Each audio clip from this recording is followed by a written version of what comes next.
What's up, guys? Back here again at Murica Motorsports, where we're finally disassembling the 2JZ engine all the way down to a bare block. Cool things that are happening. We have Wiseco pistons, Wiseco rods, we have Kelford cams, Kelford springs, Kelford retainers. We're gonna do a full build on the 2JZ that's going into that car. The thing is, I've never really imported a Japanese engine before. I never really imported a 2J. Or any other JDM engine as that. I've always been an LS guy. Die-hard American stuff, American parts, boom, here in the United States. Easy to get. Well, this flew across the ocean, landed here at the shop, and externally, the engine looks great. The engine looks perfect. Like, it looked like a brand new engine. But the thing is, that doesn't guarantee what it looks like on the inside, and that's kind of what's concerning us the most. So we're gonna tear this thing apart, and we'll show you guys what it looks like on the inside of the 2JZ. So we have our fingers crossed that we have a solid engine. No cracks, no scratches, no scoring. Everything looks complete, so we can take it to the machine shop and get it built. So let's go check it out. So we're gonna see anything important when you take the valve cover off? Yeah, we see the cams. And will that tell a lot if they're good or bad, or if the engine's good? Like, that's what I was just telling these guys, is like, I've never imported an engine before. You have, obviously. But it's like, outside could look perfect, it could look brand new, but that doesn't tell the story on what happened on the inside. Right. Had them come in and looking nice and clean, and then whenever we pull this cam cover off, nothing but sludge. We couldn't even see the rocker bolts, or the cam cover bolts, I mean. And then pretty much, at that point, what do you do with the motor? Rebuild it. It's not worth the risk.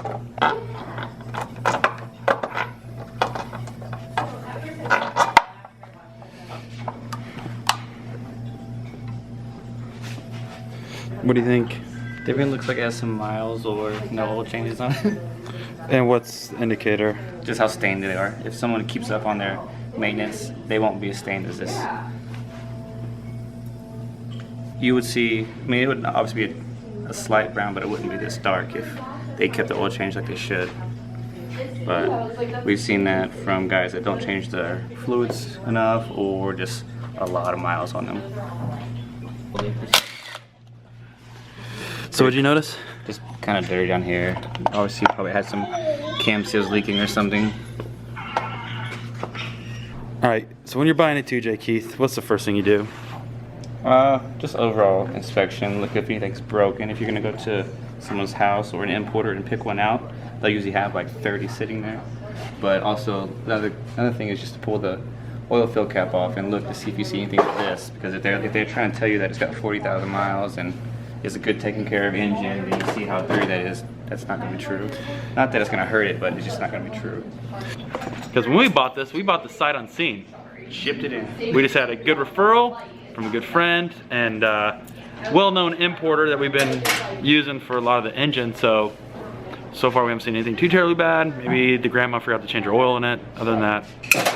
So the other thing that Keith was mentioning is, like, a lot of these importers will actually just pressure wash the whole engine from the outside, which is cool because it makes it look pretty like this one did.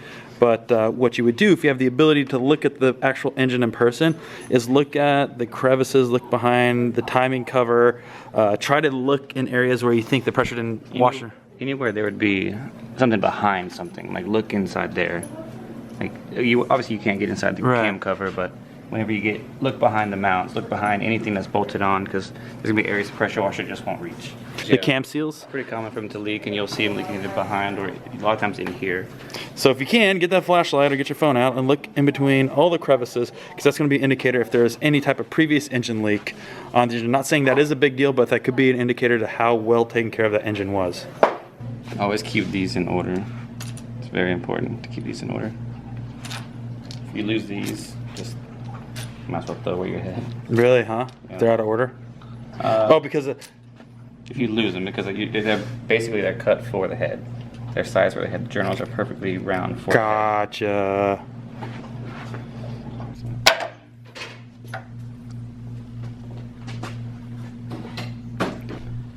So now that the cams are out, Keith was mentioning going through and looking at the journals to make sure there's no scoring. Like, obviously if you had a bearing or something that was letting out and was putting material through, you would see some indicators through the journals up here, which these look all really nice, normal wear and tear. Even if there is a little bit of scoring, it's something the machine shop may be able to clean out to fit with the new cam. But this is always a good indicator that there's probably nothing floating around inside the engine. Ready? Yep.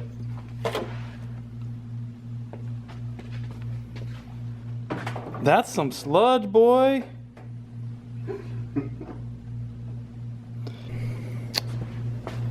Just removed the head. Looks like there's a lot of carbon build up,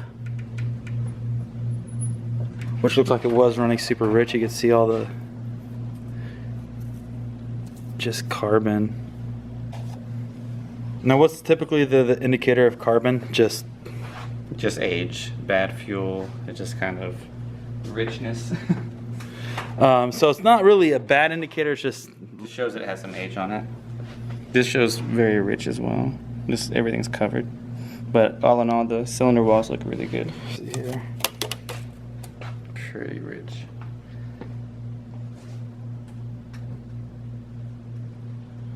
There it goes. Yeah, buddy. Look at that.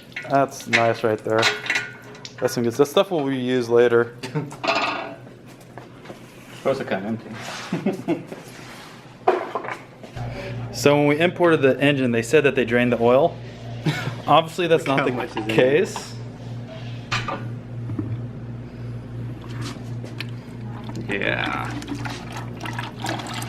Oil change. That's how you do a quick oil change. This oil's doo-doo. It's pretty black. God. So when an importer tells you they drain the engine before they ship it, check it yourself before you decide to flip it over to start pulling the pan off. Oh. Here we go. All right, so when you pull the pan off, you're gonna look at your rods. Little movement is fine. You'll have what, a little bit of movement side to a little side. bit front to back, but nothing side to side. So go through. You're gonna want to check all the bearings there, and then also look for any type of discoloration. And if it's any type of blue or a hue of blue, that's an indicator that that bearing got hot. So just go through, take a look at everything, get some movement out of it, see what you got. But that would be a good indicator on how put together, how well this bottom end has lasted.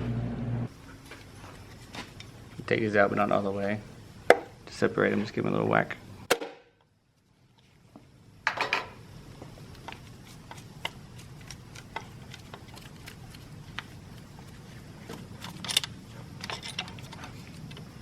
And there's one of your bearings. They actually look good, really good.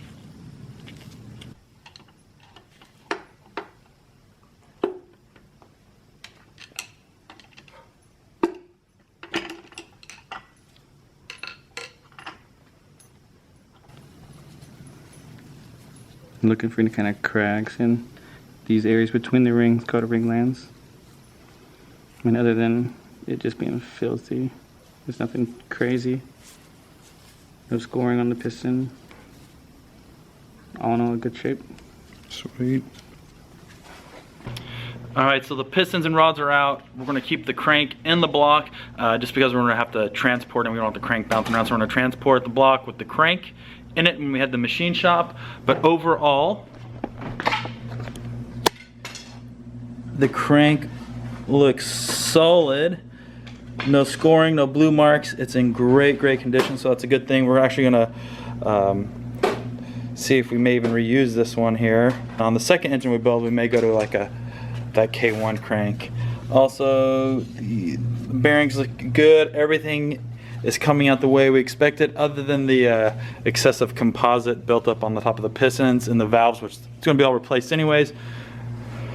Other than that, hopefully this was a good way to kind of figure out, if you're a new guy like myself trying to get into figuring out what is a proper engine to purchase if you're planning on building it, or if you want to just buy a 2J or 1J and put it into your S13, S14. What are some signs to look for when you make that jump and putting in that engine swap into your car?